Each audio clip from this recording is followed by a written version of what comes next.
এটা কি কার দিলে তেলে তেলে সুন্দর গাছ হ্যাঁ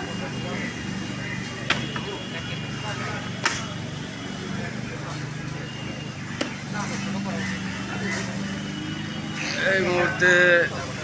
শহীদুলকে আমরা করে দিই ব্রিফিং করে দিই সমস্যাকে আমার তো আমার বড় ভাই শ্রদ্ধেয়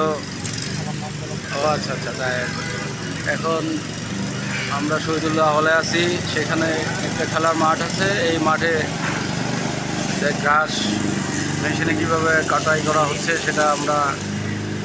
মোবাইলের মাধ্যমে ধারণ করে রাখছি তা আসলে দৃশ্যটা খুবই ভালো লাগছে আমার মনে হয় যে এর মাঝে আর এরকম দৃশ্য কখনো দেখা হয় নাই তার জন্য মনে চেয়েছে আমরা এই দৃশ্যটা ধারণ করে রাখছি এই মুহূর্তে আমাদের এক ছোটো ভাই কলি সেটা আমাদের মোবাইলে ধারণ করে রাখছে ঠিক আছে ওকে ওকে